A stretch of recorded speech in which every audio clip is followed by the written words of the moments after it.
Hey, Shalom, Akim, Shalom. All praises, glory, and honor to Yahweh, Ba'ashem, Yahushai, Ba'ashem, Lakafadash. Double honors to the apostles and elders, great millstone, for teaching us his truth. Salutations to the sincere Akim and Aqua that may listen. May the blessing of election be upon your house. My name is Brother Kwai. I'm back in here with another quick and Lord's will, as always, an edifying lesson. And for today's lesson, I just want to go through a little bit of history in regards to Obeah and Caribbean superstitions. And really and truly, what inspired this lesson was this lesson here, done by the elder Manatas Akbar in South Carolina, right? Very edifying video. I didn't forget to finish through it, but it's essentially it goes into a topic that kind of hits close to home for me. So I thought, I would bring out a little bit of on exactly kind of like what it is and what it entails, and just to show that just to add to the elders lesson, really and truly. So you can check it out, but I'm just kind of doing my response to this. So the first thing I actually wanted to do, I kind of wanted to get it in the on Wikipedia. One second, I was reading through it recently.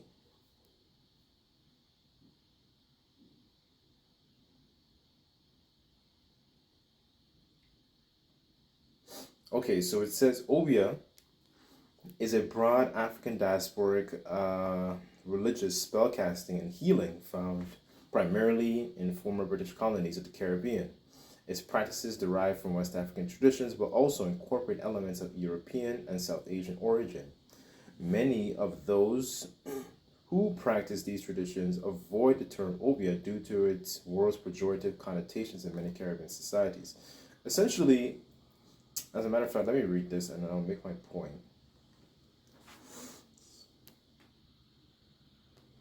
Okay, so here it says central to Obeah are ritual specialists who offer a range of services to paying clients.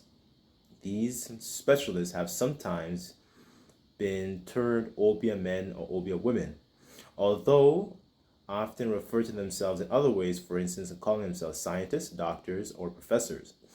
Important of these ritual systems is engagement with the spirit manipulation of supernatural forces. A prominent role is played by healing practices, often incorporated herbal and animal ingredients.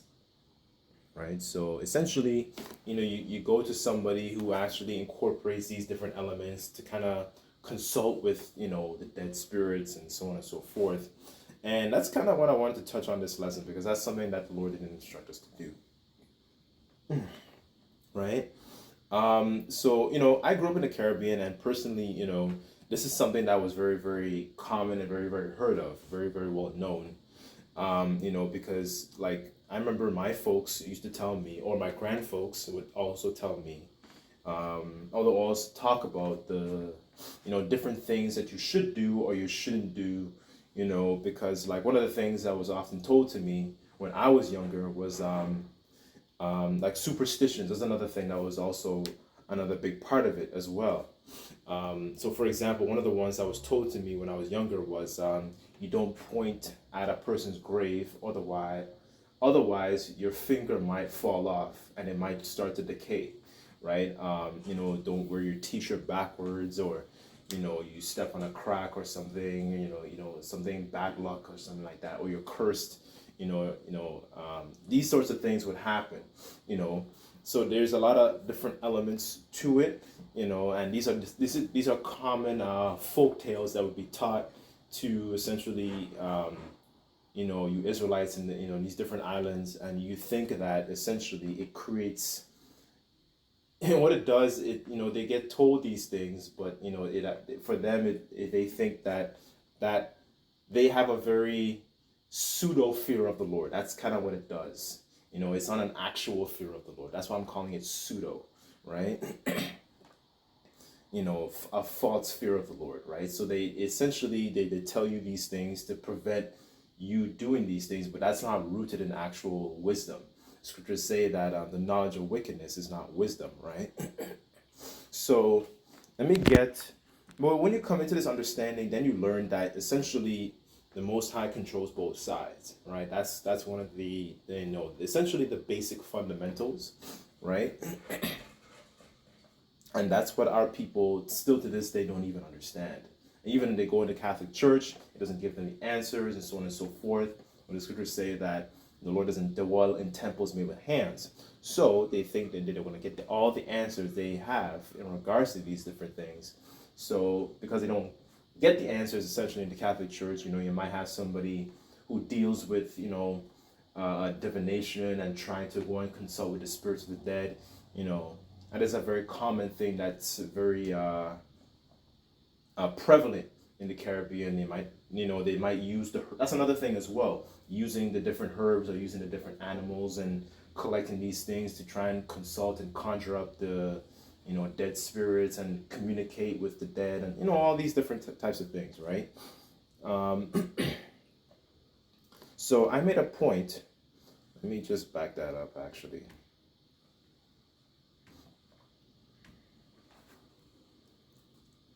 Let me just get a preset for that.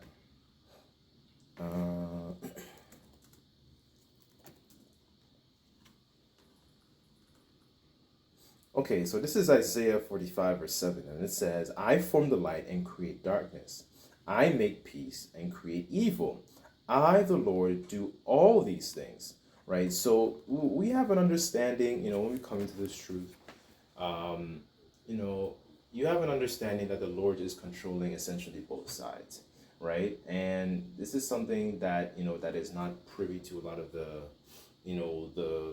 masses of our people, because they're still under that veil of gross darkness, right? The scriptures say gross darkness covered the earth, or gross darkness the people, to roughly paraphrase, right? And that's sentiment that still echoes even to this very day, and they think they're gonna get answers and counsel from these different whether it's the Catholic Church, but that they still leave them in darkness, so to speak, right? So also I wanted to grab a quick account here. Just bear with me on this. As a matter of fact, that's a good one too. Hold on.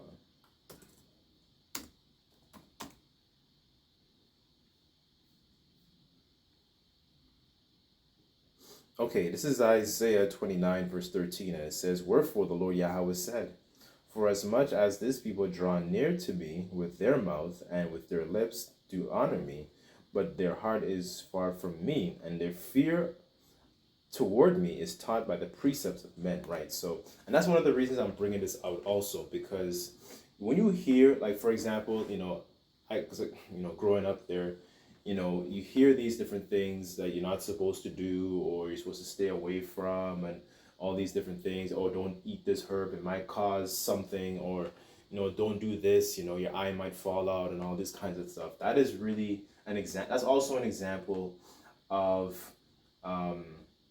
your fear but being taught by the precepts of men, rather than actually seeking the Lord out of the book and reading, right? Scriptures say, seek out of the book of the Lord and read, right? None shall have her mate, right? Because our people, when they hear these things, we hear these things as children, growing up, and then we don't actually go to the source and figure out the information, right? So you hear these things from your parents, your grandparents, because they pass on these different folk tales onto you, and you think that you're not supposed to do these things because it constructs essentially an idea that, okay, some do's and don'ts, but it's not rooted in actual wisdom, right? Scriptures say that wisdom is the principal thing, right? And it starts with a fear of the Lord, right? Because if they had a fear of the Lord, there are a lot of these Obeah superstitions they would not do, right? So that's just, it's just an example of those precepts of men that I'm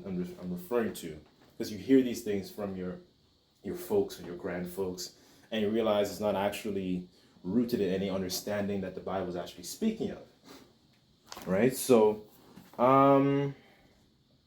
I just wanted to read this little account here in one of my books. It's called Hebrew Heritage of Black Africa, right? So this is page 22, and it says Professor R.A. Sutherland Rattray in his book Religion and Art in Ashanti says the Ashanti word obayifo means female witch or sorceress, right? And scriptures say, don't suffer a witch to live. It says, according to J.G. Christstaller, in his famous Dictionary of the Ashanti language, still considered one of the most exhaustive of its kind. This word is derived from Obayen, which is in turn a compound of Ob and Ayen, which means witch wizard or soothsayer, when put together.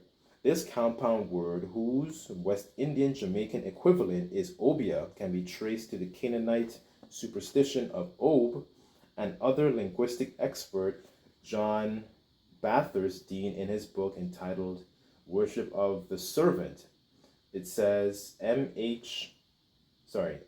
Oldfield Howie, a notable expert in African culture, notes that more pointedly that a witch of Endor is spoken of as an Ob was applied to be King Saul as an oracle or fortune teller. In his book Encircled Serpent, he explains that today among some blacks, the same is found. An Ob man or an Ob woman is habitually consulted in the case of doubt and difficulty, right? So, and this goes back to not understanding your power, right? Because if they understood their power, they would know that, okay, when when something is brought upon you, whether it be good or evil, you realize it's all coming from the Lord Yahweh Bashem Yahushai. It's not coming from, some evil spirit wandering around. When Job was being plagued, he understood that, and he even rebuked his wife. His wife was in the spirit of, curse the Most High and die, and he had to check her and humble her and be like, shall we receive good in the hands of the Lord and not, to roughly paraphrase. As a matter of fact, let me get it, before I mess it up. Job. Hold on. Job 2.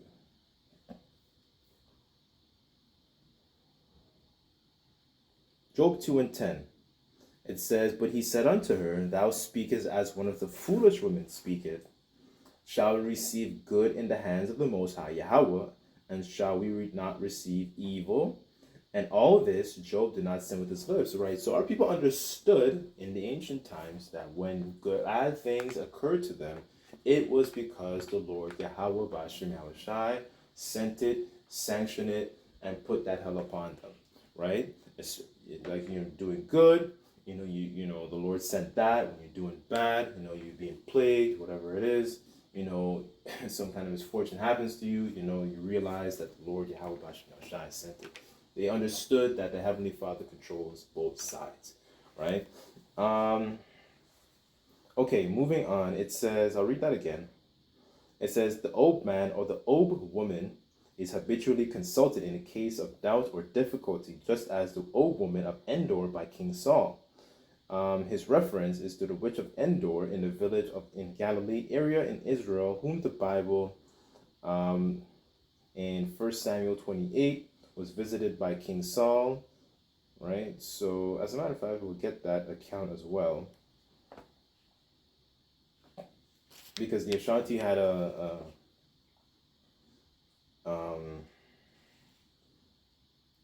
they were known for also doing this, and this is where a lot of this stuff actually comes from, right?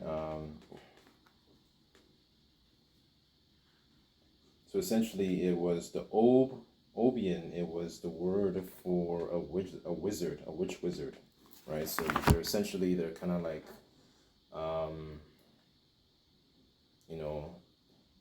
people who try and consult and talk to. They're like prophets essentially, like on the left hand side, right? Your stargazers, your soothsayers, and so on and so forth. Okay, let me just get this.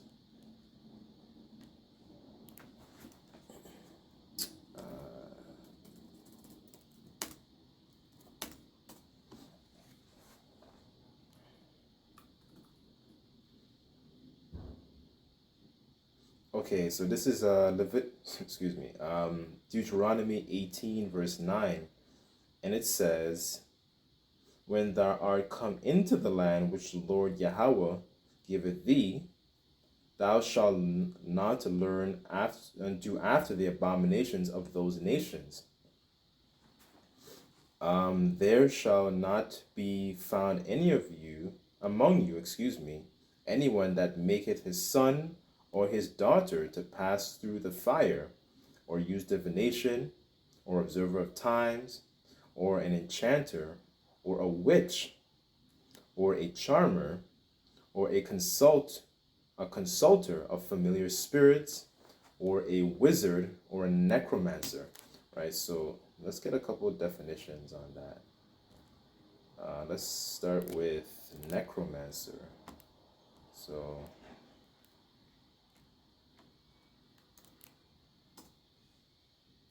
okay, so a necromancer, it says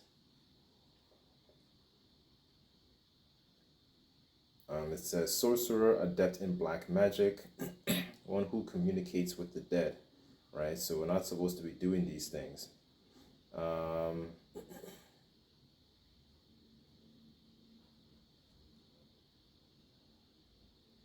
let's get divination as well.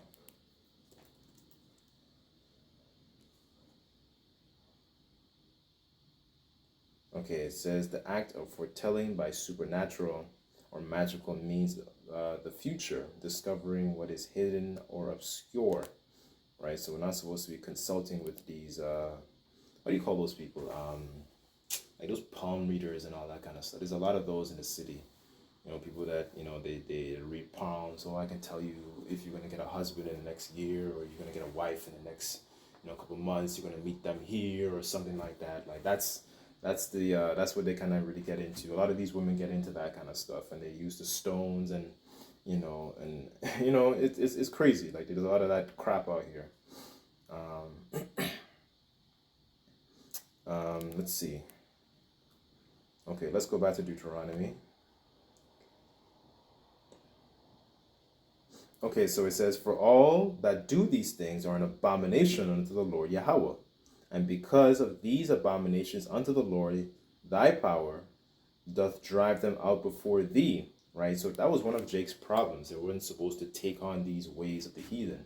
Right? And in Judges, I think it was like the second chapter, there was a generation that grew up not knowing the Lord.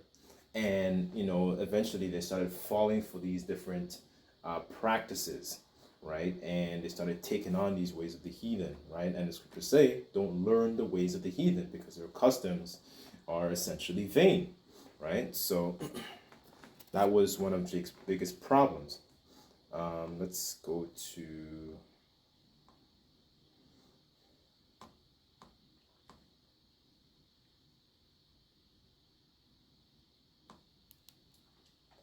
Obeah.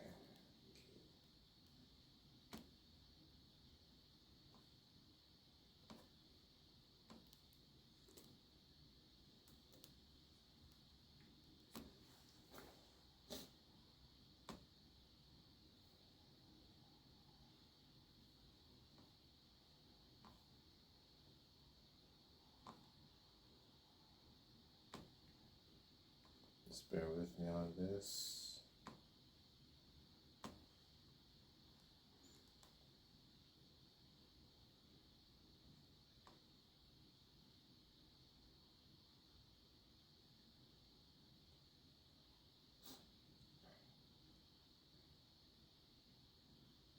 Okay, this is Wisdom of Solomon 12, verse 3. And it says, "For it was thy will to destroy the hands of our fathers, both those old inhabitants of the Holy Land," right? So those different ites that you read about in Deuteronomy 7, this is the kind of things that these are a lot of the practices they were into, right? It says, verse 4, you had Hivites, Girgashites, Jebusites, all these different ites, right? It says, "Whom hatest for doing the most odious works of witchcraft and wicked and sacrifices." It says, and also those merciless murderers and devourers of men's flesh and feasts of blood, right? So these are the types of things that they were into. And a lot of our people carry these things, going into Western Africa and then, coming across to the Caribbean, right? So they think that a lot of these things that we're supposed to be doing, but Drake doesn't understand, and because they don't understand the Heavenly Father, they don't understand His ways. They think that, these things are, pleasant in the Lord's eyes or acceptable, but Jake is, very destroyed for lack of knowledge, right? But, I just wanted to bring that out, right? Yeah, a good example, was also King Saul, because he was consulted with that, familiar spirit in that time of doubt, which I find interesting too, because, he's also of that tribe of Benjamin, right? And, Benjamin is also known for doing these, these different, these superstitious works and consulting with these different spiritual witch doctors and all that kind of stuff. But I just thought that was very interesting as I was meditating on this lesson. But hopefully this video was edifying. I just like to give all praises, glory, and honor to Yahweh Bashim Yahushai. Until next time, I say Shalom.